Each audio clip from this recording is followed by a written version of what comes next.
할렐루야. 네. 만 가지 은혜를 주셨음을 믿습니다. 여러분 삶 속에 은혜가 넘치시기를 축원합니다. 오늘 여러분 예배의 자리에 나오신 거 환영하고 축복합니다. 우리 옆에 있는 분들과 인사 나누겠습니다. 잘 나오셨습니다. 할렐루야. 네, 고맙습니다. 네. 우리 가정에서도 축복합니다. 오늘 명절 끝날인데 예배의 자리에 앉으신 여러분, 그 자리가 어떤 자리든지 축복합니다. 오늘도 은혜가 넘치시길 바랍니다. 할렐루야. 고맙습니다. 감사합니다. 오늘도 예배하게 하신 하나님 앞에 감사와 영광 찬송 올려드립니다. 여러분 의지를 가지고 나오셨다고 할지라도 하나님께서 이끄신 발걸음인 줄 믿습니다. 네. 원래 예배할 때 하나님 이끄시지 않으면 예배 자리에 사실 잘 못 나옵니다. 하나님께서 역사하시고 이끄신 결과인 줄 믿습니다. 자, 오늘 2월 둘째 주일 맞이해서 우리 2월 달 들어서 우리 기독교 전례에 따라서 고난을 묵상하는 한 주로 정하고 한 달로 정하고 지난주에 이어서 두 번째로 고난에 대한 묵상을 하고자 합니다. 고난을 통해 주시는 형통이라는 제목을 가지고 요셉의 삶을 좀 같이 나누기를 원합니다. 은혜가 있기를 원합니다. 예, 요셉의 삶이 여러분에게 도전을 주시기를 원합니다. 여러분 요셉이 어떤 인물이었는가를 보게 되면 오늘 39장에서 반복되어 나오듯이 형통한 자다 이렇게 이야기하고 있습니다. 성경 한번 보시겠습니까? 우리 2절 보니까 그죠? 그가 형통한 자다 나와 있죠. 또 3절에도 그가 형통하게 하심을 보았다. 형통한 자이죠. 뿐만 아니라 우리 마지막 절 23절에 보아도 거기서 하나님께서 그의 범사를 형통하게 하셨다고 말씀하시죠. 네, 그런 한마디로 말하면 형통한 자라고 할 수 있습니다. 요셉이 어떤 사람이냐? 형통한 자입니다. 근데 이 노예살이를 했잖아요. 그 다음에 감옥살이를 하잖아요. 우리 오늘 39장 읽어보면 요셉이 노예살이하고 감옥살이 하는데 성경은 왜 그를 향해서 형통하다 할까요? 이런 질문이 생길 수 있습니다. 여러분 노예살이하고 감옥살이 하는데 형통하다고 하는데 동의하세요? 동의하십니까? 네, 아니라고 말하고 싶지만 그러면 괜히 이상하게 될까 봐 속으로는 그게 뭐 형통이에요. 꼬인 거죠. 꼬인 인생이죠. 실패한 인생이죠. 이렇게 여러분 말하고 싶죠. 근데 왜 성경은요, 왜 그것을 형통하다고 얘기할까요? 여러분 이유도 역시 성경에 나와 있습니다. 2절 보십시오. 여호와께서 요셉과 함께 하심으로. 3절에도 그의 주인이 여호와께서 그와 함께 하심을 보았기 때문에. 우리 23절에도 중반절에 여호와께서 요셉과 함께 하심이라. 그래서 그가 형통하다라고 얘기하는 것입니다. 왜 노예살이하고 옥살이 하는데도 형통하다고 말하는가? 이유는 여호와께서 요셉과 함께 하셨기 때문이다 라고 말씀합니다. 그러니까 성경에서 말씀하는 형통이라는 단어의 정의는 이 국어 사전적 개념과는 많이 다르다는 사실을 알게 되는 거죠. 이 국어 사전, 세상에서 말하는 형통은 뭐냐면 제가 찾아봤더니 내 뜻대로, 자기 뜻대로 일이 잘 되어가는 것, 이게 형통이거든요. 근데 성경에서 말하는 형통은 비록 일이 안 되어도 심지어는 노예가 되고 감옥에 가도 그런 일이 있다 할지라도 그 가운데 하나님이 함께 계시는 거라면 그것을 형통이라고 부르고 있다는 사실입니다. 그러므로 이 세상의 형통과 이 성경적 형통은 그 말뜻과 의미에서부터 구별해서 쓰셔야 돼요. 제가 지금 드리고 있는 형통은 여러분이 알고 있는 그런 형통은 아니에요. 여러분이 계획하고 도모하는 일들이 잘 되어서 이야 대박이야. 내가 연초에 이렇게 계획했는데 잘 되고 있어. 돈도 잘 벌리고 있고 잘 순항하고 있어. 난 참 형통해. 그런 얘기 하려고 하는 게 아니에요. 그건 이제 국어사전에 찾아보세요. 그렇게 돼 있어요. 근데 성경을 찾아보면 형통은 뭐라고 하냐면 되게 재미있는 것은 노예가 돼도 현대말로 바꿔보면 빚 왕창 지고 망해도 그 뜻이죠.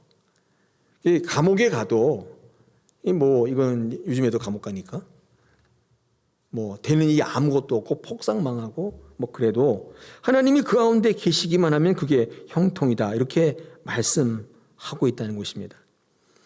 그러므로 성경에서 말하는 형통이라는 것은 단지 성공했다는 의미보다도 하나님과 함께 하시는 상태를 의미하는 것입니다. 이게 우리에게 알려주는 형통의 진짜 의미입니다. 저는 오늘 이 아침에 여러분 이 말씀을 듣고 이 정의를 듣고 정말 진심으로 동의가 일어나길 축원합니다. 그게 무슨 형통이에요. 지금 다망하게 생겼는데 저는 그런 말을 들을 때 더 힘들어요. 이런 분들 계시잖아요. 그럴지라도 어떻게 해요? 성경이 그렇게 말씀하시는 걸 어떻게 해요? 교회에서 용어 정의를 좀 분명히 하셔야 돼요. 이게 좀 달라요.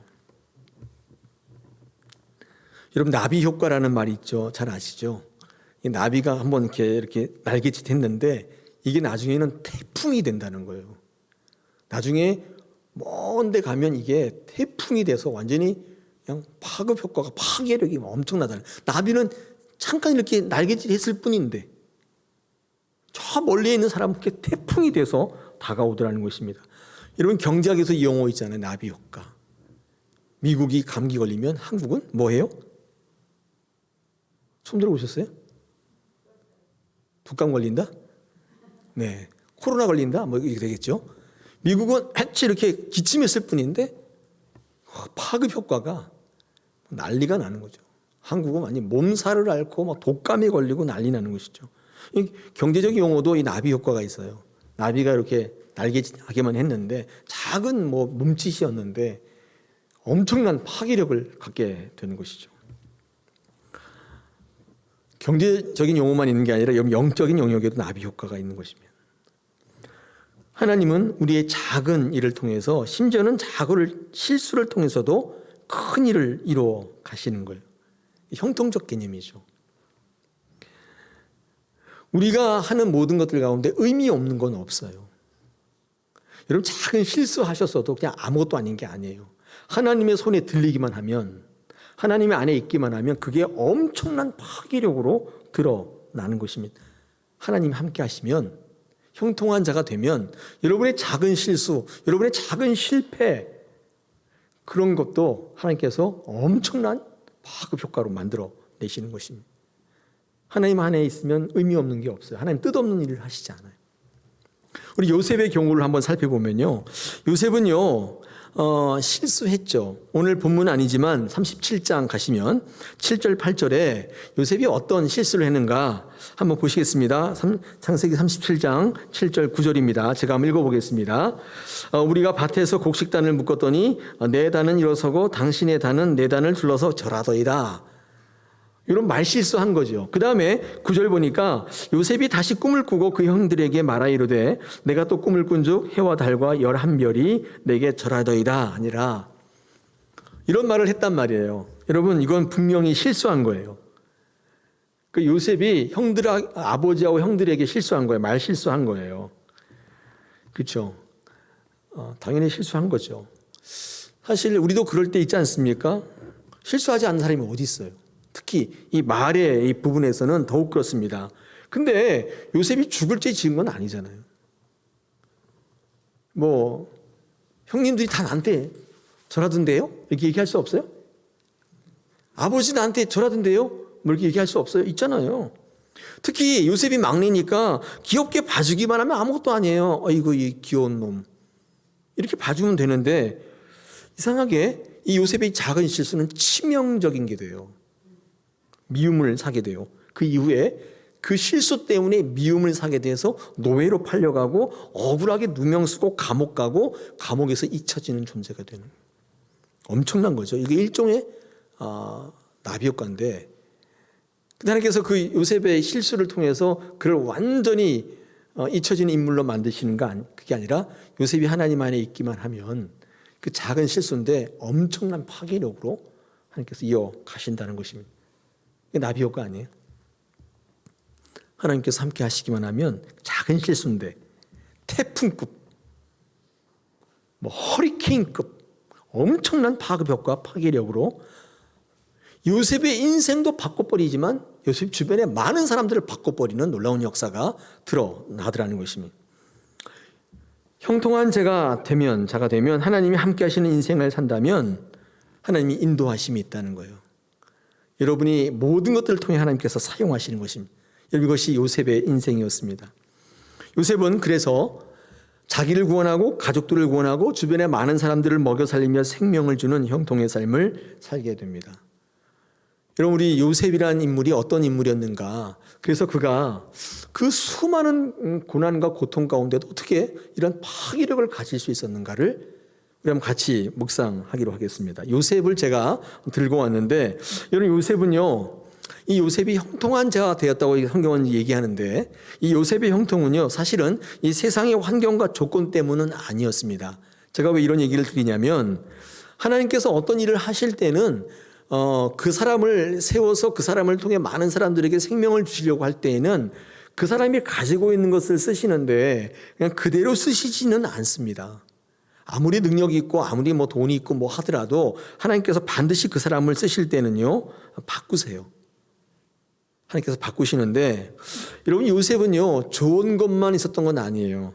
이 요셉이 가장 치명적인 게 뭐였냐면 이 편애를 받으면서 자라났습니다.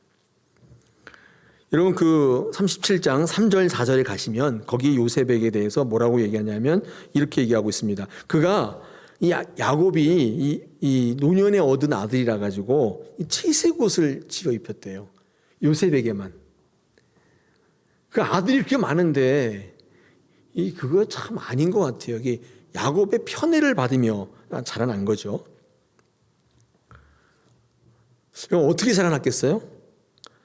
어떤 아이였겠어요? 그냥 거의 상상이 가지 않습니까? 형들은 다 누더기 입는데 혼자 떼떼옷 입고 살았는데 그게 말이 안 되는 거죠. 그렇죠?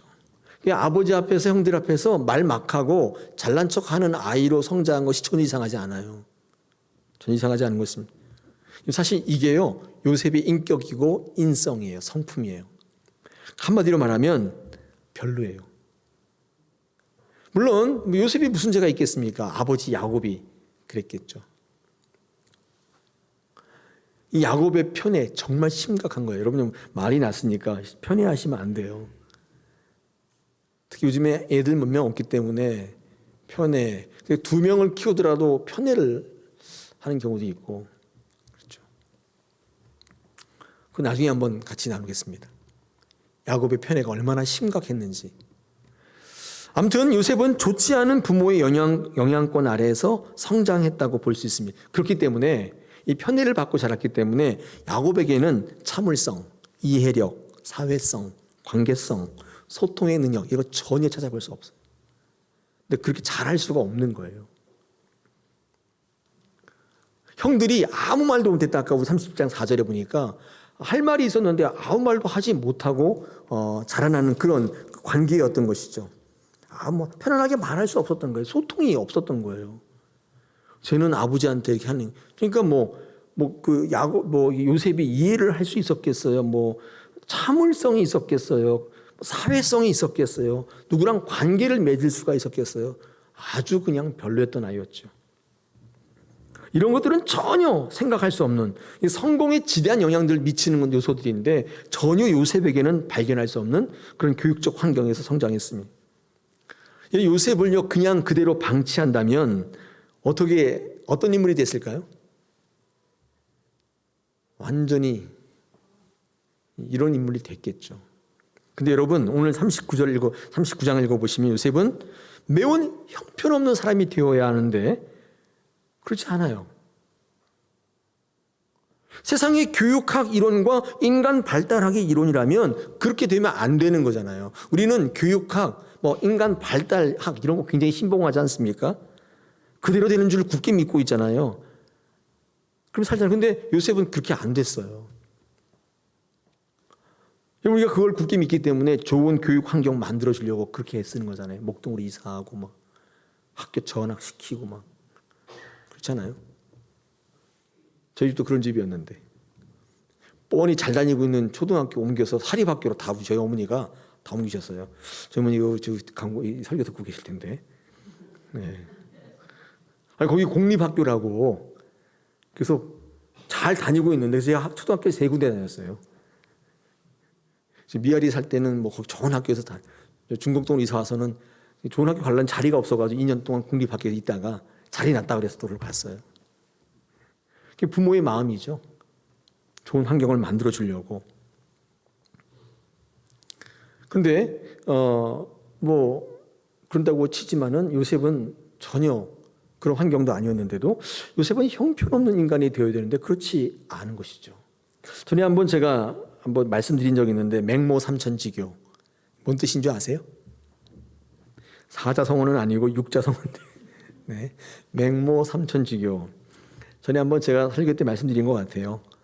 맹자의 어머니가 맹자를 잘 교육하기 위해서 이사를 3번 했다 그 뜻인데 이거는 세상에서 왜 이 말을 이제 인용하냐면 교육 환경이 너무 중요하다. 이제 그 얘기를 하려고 아마 이야기를 많이 하는 것 같아요. 근데 우리 기독교 교육학에서는 이거 다르게 해석합니다. 이게 왜 맹모가 3번 이사를 했냐? 처음에 어디로 이사했냐면 장의사 옆으로 이사하잖아요. 그랬더니 이 맹자가 뭘 배워요? 아이고 맨날 이러고 다니는 거예요. 엄마가 뭐라 하면 아이고 이러고 다녀요. 그래서 이거 아니다 싶어서 이 엄마가 어디로 또 이사해요? 2번째로 시장으로 가잖아요. 시장 갔더니 뭘 배웠어요? 골라 이거 맨날 이거 하고 다니는 거예요. 엄마가 뭐라 그러면 골라 이 엄마가 또 놀란 거예요. 그래서 마지막으로 어디로 이사했어요? 서당 옆으로. 그랬더니 매일 글 읽는 거예요.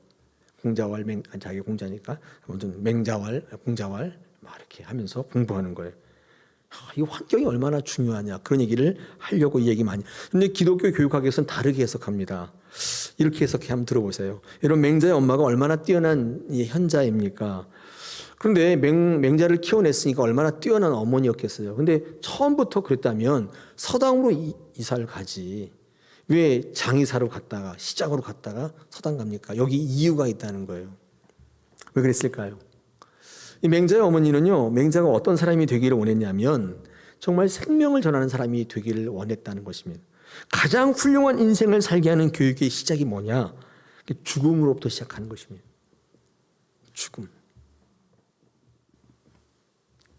아무리 훌륭한 인생을 살았다 할지라도 아무리 돈을 많이 가진 부자라 할지라도 결국에는 그 장의사에 있는 시체들처럼 싸늘한 시체가 되고 말 거란 사실을 먼저 보여줘요.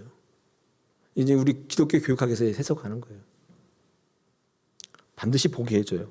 그래서 나도 언젠가는 죽을 인간이겠구나. 나도 언젠가는 죽겠구나. 이 사실을 분명히 알려주는 것으로부터 교육이 시작되는 거예요.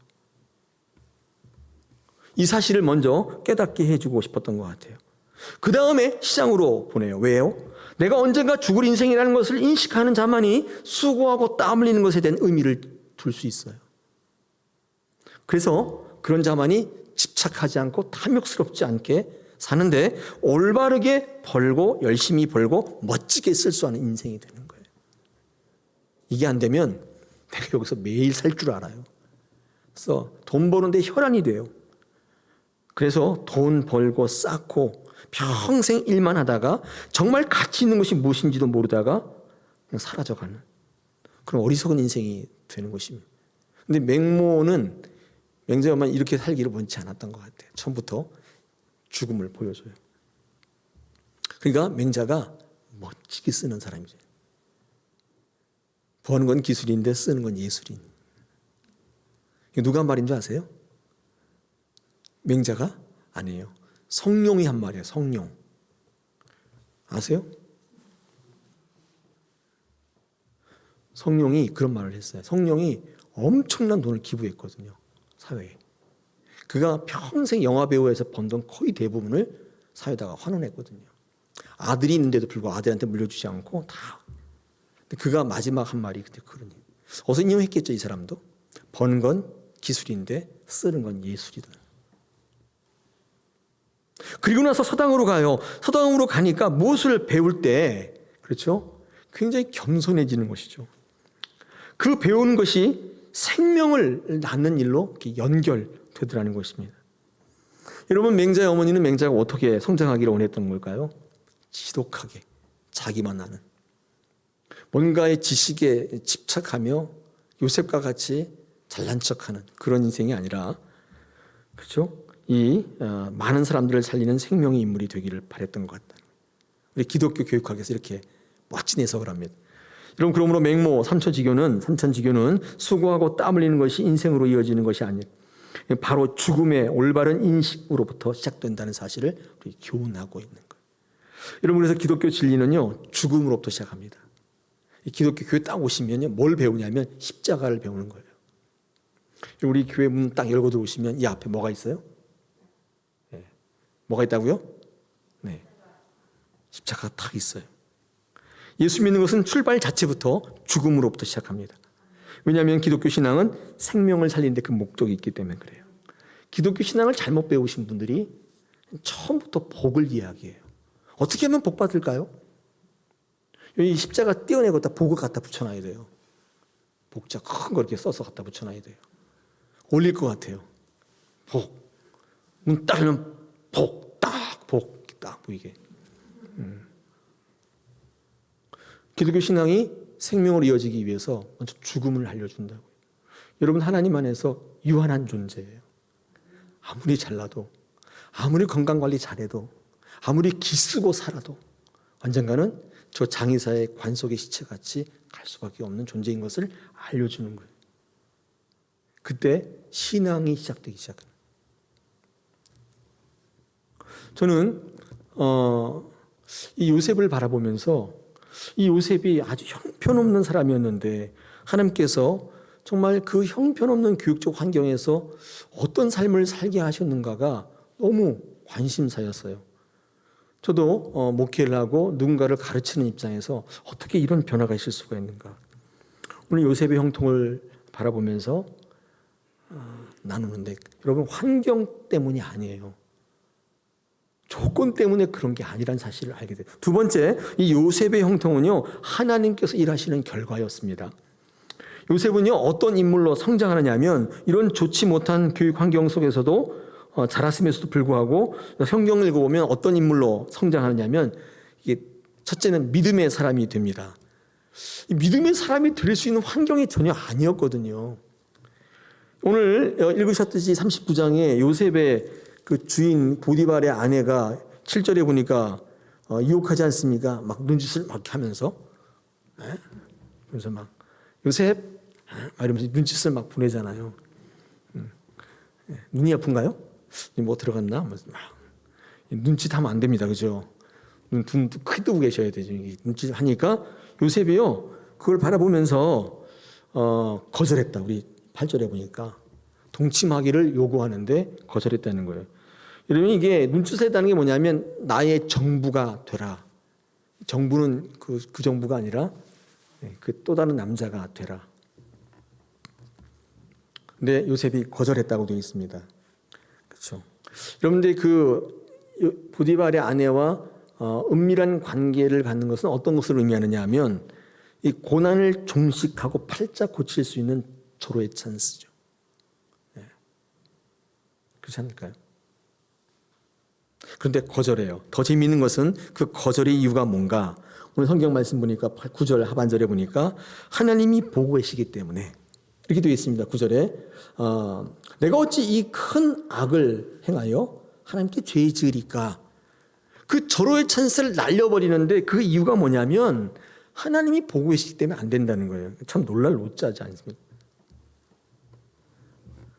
이 보디발에게 큰 은혜를 받았는데 어찌 내가 그 주인에게 배은망덕하게 은혜를 원수로 갚습니까? 이렇게 얘기하는 게 아니라 그 민감한 자리에서 하나님을 이야기할 정도로 그는 믿음의 성장이 돼 있었어요. 고난을 없앨 수 있는, 삶을 획기적으로 개선할 수 있는 기회를 거절해요. 이게 무슨 얘기예요? 요셉의 믿음은요, 삶을 획기적으로 개선하기 위한 믿음이 아니었던 거예요. 고난을 없애는 데 목표를 둔 믿음이 아니었던 거예요. 놀라운 사실이면. 그리고 왜 신앙생활해요? 이 고난을 좀 없애보기 위해서. 내 삶을 조금 획기적으로 바꿔보기 위해서 아니에요. 요셉은 그토록 험악한 인생을 살았음에도 불구하고 자기의 목적을 이루기 위해서 하나님을 섬기는 사람이 아니었다는 것을 반증해요. 그렇게 성장이 있었어요. 대단한 믿음의 소유자가 되어 있었어요. 바뀐 거예요. 여러분, 어떻게 이렇게 바뀔 수 있었겠죠? 고난이 하는 일이 굉장히 큰 거예요. 고난이 여러 가지 일을 해요. 두 번째 요셉은 어떤 사람으로 바뀌어 있었냐? 인내의 사람으로 바뀌어 있었습니다. 가족에게 버림받았죠. 인신매매 당합니다. 노예 생활하고 억울한 옥살이에요. 인간으로선 도저히 감당할 수 없는 참혹한 일들을 경험합니다. 그래도 미치지 않아요. 그래도 삶을 포기하지 않아요. 자살하지 않아요. 요셉은 상당한 내공의 사람으로 바뀌어 있었어요. 도대체 뭐가 그를 이렇게 바꾼 거예요? 여러분, 고난이 하는 일이 엄청난 거예요. 세 번째로, 이 요셉은요, 끝내주는 공자가 돼 있었어요. 이 도덕성이 끝내준 거예요. 여러분, 아까 말씀드렸잖아요. 보디발의 아내가 유혹을 하지 않습니까? 근데 뿌리쳤는데, 여러분, 그의 그 엄청난 그 도덕성은 어디서부터 온 거예요? 그뿐만 아니잖아요. 요셉이 막 고자질하고 막 그러잖아요. 아까 37장 보셨는데 2절 한번 보세요. 2절에 뭐라고 되어 있냐면 이렇게 되어 있어요. 야곱의 족보는 이러하니라. 요셉이 17세의 소년으로서 그의 형들과 함께 양을 칠 때에 그의 아버지의 아내들 비라와 실바의 아들들과 함께 더불어 함께 있었더니 그가 그들의 잘못을 아버지께 말했다. 이렇게 되어 있습니다. 이게 무슨 말이죠? 한마디로 말하면 덜 떨어진 놈이었다, 그 얘기예요. 나이가 17살이나 됐는데 결코 작은 나이 아닙니다. 그 당시 17살이면 절대 작은 나이가 아니에요. 근데 그가 어떤 자였냐면 아버지한테 가가지고 형이 이랬대 막 이렇게 고자질하는, 진짜 이거 완전히 아니에요. 그런 거 내 옆에 있었으면 거의 반 죽었죠. 네, 그런 거 그냥 놔두면 안 돼요. 그냥 매가 약이에요. 그런 거. 완전히, 이런 말이 좀 이상한데 거의 가능성이 없는 아이. 17살이나 됐는데. 여러분, 꿈 꾸는 것도 마찬가지예요. 꾸는 건 자기 자유예요. 꿈은 꿈꾸는 건 망상은 해수욕장인데, 아무튼 꿈꾸는 건 자유인데 생각은 자유예요. 근데 여러분, 말하는 것은 다른 문제예요. 말은 입에서 딱 떠나면요, 파괴력을 가져요. 여기까지 맴도는 거야 우리가 어찌할 수 없잖아요. 생각하는 거 어쩔 수 없어요. 근데 말할 때 신중하셔야 돼요. 듣는 사람을 생각해야 되는데 이게 성숙한 사람이에요. 성숙지 못한 분들은 말을 막 해요. 성숙한 사람은요, 말의 인격을 의미하는 거예요. 그 사람이 성숙하다는 것은 말을 함부로 하지 않는 거예요. 야고보서 3장 2절에서 야고보 사도가 뭐라고 말합니까? 우리가 다 실수가 많으니 만일 말에 실수가 없는 사람은 곧 온전한 사람이라. 이 완벽한 인격이라는 거예요. 그러니까 한마디로 말하면 요셉은 말 막 하는 사람이에요. 성숙한 사람 아니에요. 별 볼 일 없어요. 생각나는 대로 그냥 말하는 사람이에요. 그럼 그랬던 그가 그 사이에 무슨 학교라도 다녔나요? 어느 교회 가니까 무슨 언어학교 이런 거 있더라고요. 교회가 별걸 다 해요. 언어학교 이런 게 있는데 그런 거 다녔나요, 요셉이? 아니면 훌륭한 스승이라도 만나서 사사를 받은 거예요? 그 형편없는 요셉이 어떻게 이런 끝내주는 도덕성의 사람으로 바뀌어 있었어요? 훌륭한 교육받고 수양을 쌓고 고매한 인격의 사람이라 할지라도 결코 자유로울 수 없는 영역이 성적 유혹인데, 요셉은 도대체 어떤 사람이길래 그토록 당당하고 떳떳하게 서 있는 거예요? 엄청난 성인 군자가 되어 있잖아요, 지금. 그런 사람 아니라니까요. 왜 그럴까요? 고난이 하는 일이 엄청난 거예요. 고난이 없는 분들은 절대로 그러면 안 되죠. 거의 대부분 이런 인격 갖지 못해요. 이런 하나님 앞에 사람으로 서기가 좀 힘들어요. 뿐만 아니라 요셉은 관계와 소통의 사람으로 바뀌어 있었습니다. 아까 제가 말씀드린 것처럼 관계와 소통과는 전혀 관련 없는 사람이 요셉이에요. 자기 혼자 때때 옷 입고 자기 혼자 잘난 맛에 사는, 가족들과 형들과 전혀 소통이 없었다 그랬죠. 형들이 말하지도 않았다 그랬잖아요. 완전히 관계가 단절되어 있었고 소통 자체가 없었습니다. 그런데 오늘 39장 읽다 보니까 요셉이 보디발의 집에서 뭐가 됐다고요? 가정 총무가 되었다. 우리 4절에 보니까. 가정 총무가 뭐예요? 총괄 매니저. 보디발의 집에 모든 것을 관장하는 총괄 매니저가 됩니다. 요셉이 그럴 사람 아니잖아요. 왜 이 요셉이 단박에 총괄 매니저가 될 수 있었는가를 말하면 많은 사람들이 이야기해요. 그야 당연히 일을 잘했기 때문이죠. 성실했기 때문이죠. 이렇게 말씀하시는데 물론 그렇기도 하지만 여러분 요셉의 성공의 비결은 관계를 잘 맺은 데 있습니다. 관계를 잘 맺어요. 믿음을 주고 신뢰를 주는 소통이 있었기 때문이에요. 일 잘한다고 성실하다고 그렇게 되는 거 아니에요. 그죠? 여러분 사회생활 해보시니까 아시잖아요. 그가 단박에 이렇게 그런 자리에 오르려면 제가 볼 때 사람의 마음을 얻어야 되는 거죠. 마음을 얻어야만 그 자리에 올라요. 제 아들이 이제 군인 되려고 하기 때문에 이게 말을 해보면, 그죠? 어느 때까지는 실력과 능력으로 가요.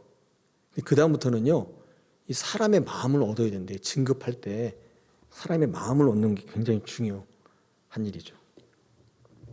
여러분 세상에 일 잘하는 사람 굉장히 많습니다. 소위 능력 있는 분들 굉장히 많아요. 성실하고 부지런한 사람들도 넘쳐납니다. 기본적 인성이죠. 그러나 능력이 있고 성실에 눈에 안 띄는 사람도 굉장히 많습니다. 능력이 있고 성실하다고 다 마음을 얻는 게 아니에요.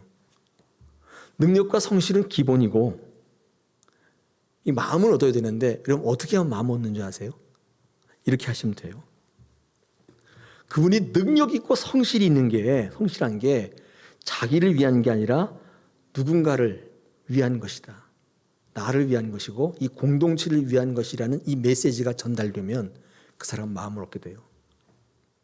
많은 사람들이 그를 신뢰하기 시작해요. 두 종류가 있어요. 능력 있고 성실한데 그게 다 자기를 위한 사람이 있고, 능력 있고 성실한데 누군가를 위하고 공동체를 위하는 사람이 있어요. 여러분 그럴 때 그 사람은 마음을 다 얻어요. 많은 사람들이 그를 다 좋아해요.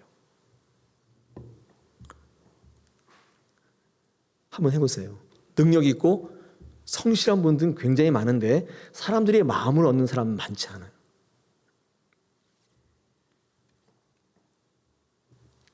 이렇게 메시지가 전달돼야 돼요. 저 사람이 나를 이용하려고 하는 게 아니구나. 저 사람이 자기 이익을 위해서 저러는 게 아니구나. 이 메시지가 전달되면 많은 사람들이 그가 조금 부족해도, 그가 조금 능력이 없어도, 실수가 있어도 그에게 마음을 주기 시작하는 거예요. 그때 그 자리에 올라요. 성공학 책을 읽어보면 실력이 있고 성실해서 그 자리에 올랐다는 사람 거의 없어요. 사람의 마음을 얻는 사람들입니다. 여러분 신앙도 마찬가지라고 생각합니다. 어떨 때 하나님의 마음을 얻는가? 하나님의 영광을 위하여. 이 목표와 방향이 분명하면 하나님의 마음을 얻게 돼요. 하나님의 마음에 합한 자가 돼요. 못할 게 없는 거예요. 신앙생활 할 때 열정이 있고 열심히 있고 헌신은 굉장히 뛰어난 성도들은 많은데, 사람들한테 인정받고 존경받는 사람은 많은데 하나님 앞에 마음을 얻는 사람은 그렇게 많지 않아요. 왜요? 그 신앙이 오직 자기를 위한 거예요. 이 메시지가 전달이 안 되는 거예요. 열심히 기도하는데 열심히 예배하는데 그게 오직 자기를 위한 거예요. 어떻게 하면 해볼까? 아까 전에 이 기독교의 시작은 죽음을 알려주는 것이니 처음부터. 하나님 앞에 마음을 얻은 사람이 다윗이에요. 사도 바울이에요. 요셉이에요. 완벽하지 않았어요. 성실하거나 도덕성이 있거나 그러지 않았어요. 근데 마음을 얻었어요. 요셉은 옥살이 할 때 간수장의 마음을 얻습니다. 간수의 눈에는 요셉이 다르게 보였어요. 특히 죄수들이 그 마음을 줍니다.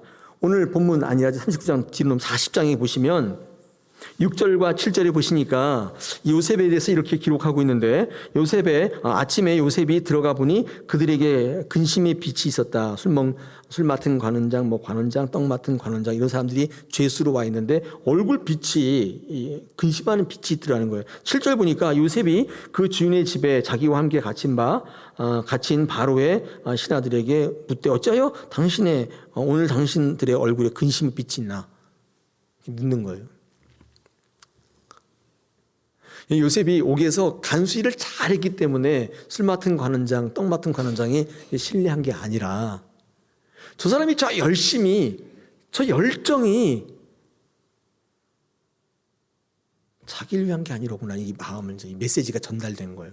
아니, 그 감옥에서 내 코도 석자인데 지금 누구의 낯빛을 살피고 있는 거예요. 내가 지금 힘들어 죽겠는데 누구의 얼굴빛이 그런 걸 내가 상관할 게 뭐예요, 그게. 내가 죽게 생겼는데 성도가 죽게 생겼든지 교회 일이 뭐든지 내가 알 바가 뭐예요. 다 자기들이 알아서 하는 거지. 내가 살아야지 뭐가 있는 거지. 그렇지 않아요? 그 메시지가 전달이 되니까 하나님의 마음에 확 오게 되는 거예요. 여러분, 이게 신앙 아닌가요? 이 신앙. 얼굴빛을 알아볼 정도로 요셉은 감옥 안에서조차 자신을 위해 살지 않았던 거예요. 어쩌면 감옥에서도 관계를 맺으며 소통했어요. 원래 요셉은 이런 사람 아니었다고요. 요셉은 어느 순간 탁월한 소통의 사람이 되어 있었어요. 원래 그런 사람 아니었어요. 어떻게? 뭐 학원 다녔나요? 고난이 하는 일이 엄청났던 거예요. 고난이 그를 그렇게 만들어 갔던 거예요. 뿐만 아니라 관용과 이해와 용서의 사람이 되죠. 잘 알다시피 요셉은 나중에 형들을 다 용서합니다. 그 자녀들을 다 책임지겠다고 합니다. 이 형들의 만행을 하나님이 나를 먼저 행하신 일로 보낸 걸로 이해합니다. 그들의 자녀까지 책임지겠다고 합니다. 끝내주잖아요. 아니, 복수하고 그저 미워해도 시원찮은데 이게 하나님이 우리를 살리기 위해서 나를 먼저 보내신 것이라니 이게 말이 돼요. 여러분, 요셉이 어떻게 이런 변화를 겪을 수 있었어요? 이런 용서의 사람, 화해의 사람, 화목의 사람이 어떻게 될 수 있었어요? 고난이. 학원 다닌 거 아니에요. 하나님의 고난이 그를 이끌어 갔습니다. 여러분, 하나님이 하시면 됩니다. 하나님이 하시는 일이 이런 거예요. 하나님은 좋은 거 주실 때 반드시 고난을 통해 주십니다. 고난을 통해 바꾸십니다. 우리 지난주에 고난이 없는 영광 없다 그랬죠. No pain, no crown. 기독교 문화에 있었던 나라들 가운데 속담인데, 이게 격언인데, 이게 어디서 나왔냐면 모든 일은 하나님께서 하신다는 성경적 원리에서 나오는 격언이에요. No pain, no crown. 사람이 안 좋은 것들, 이것을 선으로 바꾸시려면 그것을 뿌리째 뽑아낼 만큼의 상당한 충격이 주어지지 않으면 안 바뀌어요. 말로 해서 되는 게 아니에요. 저는 여러분에게 말로밖에 할 수 없지만 하나님이 여러분의 모든 것들을 바꾸시려면 상당한 텐션을 가하시는데, 충격을 가하시는데, 그게 바로 고난이에요. 고난이 요셉을 이렇게 바꿨다고 봐야 돼요. 고난이 없었다면 요셉은 지금 덜 떨어진 인간으로, 지금도 아버지 고자질하면서 엄마의 치마폭에 쌓여가지고 살고 있는 그런 인생이 되지 않았겠습니까? 요셉은 이 고난의 기간을 쭉 거치면서 자신은 추락에 추락을 거듭한다고 생각했습니다. 도대체 어디까지 떨어져야 되는가 이렇게 생각했는데 하나님의 생각은 달랐습니다. 고난을 통해 그의 형통을 만들어가고 계셨습니다. 자, 근데 중요한 거 한 가지만 묵상하고 마치겠습니다. 중요한 것은 다 이해하고 알 수 있는데 내가 고난 당해보니까 목사님 그렇게 안 됩디다. 내가 지금 당장 죽게 생겼는데 하나님이 이거를 통해 형통을 주시겠다고 그렇게 사라지지 않더라는 거예요. 제가 그런 얘기 굉장히 많이 들어요. 근데 왜 요셉은 그 고난의 기간을 거칠 때 포기하지 않았을까? 이 궁금증이에요. 저의 묵상의 제목이. 사실은 이 이야기를 더 하고 싶었어요. 요셉은 왜 포기하지 않았을까? 요셉에게도 고난은 너무 힘들었을 텐데, 이런 어떤 논리적인 성경 설교보다도 더 현실이었을 텐데, 너무 힘들었을 텐데 왜 그는 포기하지 않았을까? 이유가 뭘까요? 여러분, 제가 지금 말씀드렸듯이 요셉이 그 험악한 인생을 살아올 동안에 그가 이렇게 바뀌게 된 것은 고난이 한 일에 틀림없습니다. 근데 이 고난을 이길 만큼 요셉은 강하지 않았어요. 여러분 지금 알고 계시지? 여러분 한계가 있잖아요. 목사님 설교는 참 그럴듯한데요. 실제로 한번 살아보세요. 그게 그렇게 되나? 그렇게 말씀하고 싶으시잖아요. 그렇지 않아요? 근데 여러분 요셉이 그런 인생을 살아가면서 포기하지 않았던 이유가 있습니다. 요셉이 할 수 있는 일이 아니었어요. 그거는. 그런 험악한 인생의 고난을 겪을 때 요셉이 할 수 있는 일이 아니었어요. 그럼 뭐가 있냐? 여러분, 그거는 하나님의 은혜 가운데 있었던 거예요. 은혜가 주어졌기 때문에 했던 거예요. 다시 한 번, 이거 굉장히 중요한 결론입니다. 다 이해했는데요, 목사님. 나는 그렇게 못하겠어요. 힘들어서 못하겠어요. 그래서 우리의 신앙의 목표는 하나님의 은혜를 구하셔야 돼요. 은혜를 구할 수밖에 없어요. 여러분의 힘으로 할 수 있는 게 아니에요. 여러분 지금 고난 가운데 못하겠다고 하는 것은 여러분이 한계치에 와 있는 거예요. 여러분이 할 바를 다 해본 거예요. 그래서 못하겠다는 거예요. 포기하는 거예요. 근데 하나님의 은혜를 구하는 자는 반드시 피할 길을 내세요. 반드시 그거 넘어가게 하시고 한계를 넘어가게 하세요. 여러분, 이게 뭐예요? 신앙이에요. 이게 믿음이에요. 파괴력이 있는 거예요. 많은 분들이 신앙생활 하면서 자기가 하시기 때문에 더 이상은 안 되겠다고, 인간은 뭐 이런 존재 아니냐고 매일 그렇게 말씀하시는데 그분은 신앙하는 거 아니에요. 내가 할 수 있는 거 하고 아닌 건 못하는 게 그게 무슨 신앙이에요. 그런 신앙을 뭐하러 해요? 그 한계점을 뛰어넘게 하는 게 신앙이에요. 여러분, 거기까지 가시려면, 고난 중에 있다면 하나님 바라보셔야 돼요. 은혜를 구하셔야 돼요. 여러분이 하려고 자꾸 몸부림칠수록 여러분의 입에서 나오는 말은 못하겠다예요. 내가 하겠다는 거예요. 계속 다른 거 하는 거예요. 요셉이 포기하지 않았던 1차적인 이유는 그가 하나님의 은혜 가운데 있었기 때문에, 그래서 하나님의 능력을 주셨기 때문에, 자기가 한 게 아니에요.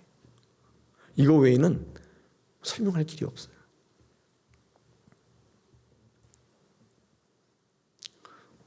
하나 더 이유가 있다면, 제가 어저께 성경을 보면서 묵상할 때 요셉이 어떻게 포기하지 않았을까를 볼 때 은혜였는데, 여러분, 그 은혜는 어디서부터 왔냐면 이 하나님의 약속으로부터 온 것입니다.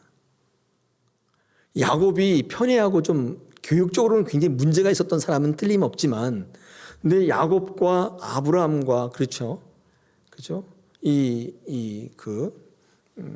이삭과 이렇게 쭉 보면요, 하나님의 믿음에 따라서 살았던 사람들이에요. 하나님이 그들의 믿음을 통해서 약속 주셨어요. 그래서 이 요셉도요, 그 약속의 선상에 있었던 인물이에요. 한 번 더 하면 우리가 하나님의 약속으로 살아야 될 이유가 있는데, 우리의 자녀들이 고난 가운데 승리하는 힘이 되기 때문에 그렇습니다. 여러분, 고난 당한다고 포기하시고 세상으로 뛰쳐나가면 여러분 자녀도 똑같이 그렇게 될 거예요. 근데 그 약속 붙들고 험악한 인생을 살더라도 주님 떠나지 아니하면 요셉처럼 그 약속 위에 있는 사람이 되게 돼요. 그런 자들을 하나님께서 은혜로 베푸시는 것인 줄 압니다. 여러분, 고난이 오늘 오고 끝나는 게 아니에요. 여러분이 이겼다고 끝나는 게 아니라 계속 파도처럼 연거푸 다음에 또 찾아와요. 우리를 계속적으로 연단하시고 훈련하신 하나님의 뜻이 있기도 한 것이죠. 그래서 여러분, 은혜 가운데 하나님의 약속 붙들고 하나님 바라보는 인생 사셔야 해요. 할렐루야. 그럴 때 이 고난 통해서 유익이 있어요. 무너지지 않게 돼요. 마지막 부분에 두 번째로 묵상했던 이 부분, 요셉이 왜 포기하지 않았을까? 오늘 댁에 가서 한번 곰곰이 생각해 보세요. 나 같으면 진작에 포기하고 그만뒀을 텐데, 나 같으면 진작에 하나님 앞에 기도하면서 인간이 연약한 존재 아닙니까? 이렇게 얘기했을 텐데, 그리고 내 편할 대로 살았을 텐데, 왜 요셉은 포기하지 않았을까? 왜 그 고난의 과정 속에서 그렇게 변하고야 말았을까? 왜 많은 사람들을 먹여 살리는 생명으로까지 확장되었을까? 생각해 보셔야 돼요. 요셉은 고난 중에 어렵지 않았을까? 그 사람은 영적으로 신경적으로 마비된 사람인가요? 고난이 너무 즐거워 그런 사람이었나요? 그렇지는 않았을 겁니다. 사랑하는 여러분, 전대미문의 어려운 시대를 겪고 있습니다.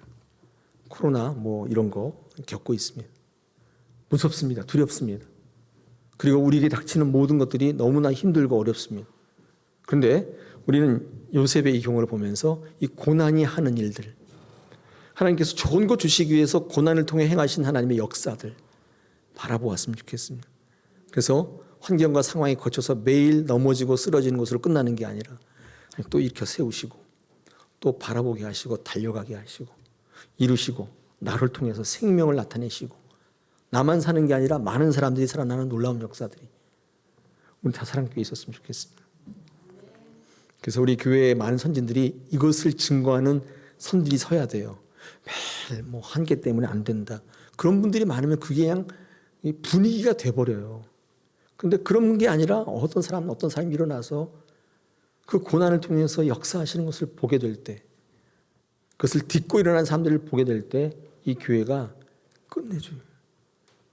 그런 공동체 될 줄 믿습니다. 그런 저와 여러분 되기를 원합니다. 할렐루야.